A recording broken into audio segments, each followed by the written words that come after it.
Hey, welcome back to my another mini blog. পুরীতে প্রথম দিন সকালবেলা রুমে গিয়ে ফ্রেশ হতেই বোন কল করে বললো, চল দাদা সুইমিং পুলে যাবো।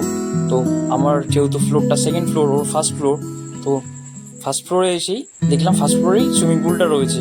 তো সেখানে ও অলরেডি নেমে গেছিলো, আমিও নেমে পড়লাম। গিয়ে এবার লাফালাফি ঝাপাঝাপি শুরু, সাঁতার কাটা স্টার্ট করলাম। তারপর ওখানে আরও কয়েকজন ছিল, তাদের সাথে মিলে একটা গেম খেলছিলাম আর এই টিউবটা নিয়ে লাফালাফি করছিলাম। তো দারুণ মজা করছিলাম যে পুলে। তারপর বলটা নিয়ে আমরা সবাই টিম ভাগ করে ভলিবল খেলছিলাম। আর বোন দেখো কি খুশি, এত হাসি, পড়ার সময় কোথায় থাকে কে জানে। তারপরে ওকে সাঁতার কাটা শেখাচ্ছিলাম, যদিও আমি নিজেই সাঁতার কাটতে পারি না, কিন্তু ওকে শেখাচ্ছি কীভাবে সাঁতার কাটতে হবে। দু চারটে লাথিও মেরে দিয়েছে এর মধ্যে আমার। চলো, এই ছিল আজকে সুইমিংয়ের। টাটা, দেখা হবে নেক্সট ব্লগে। টাটা।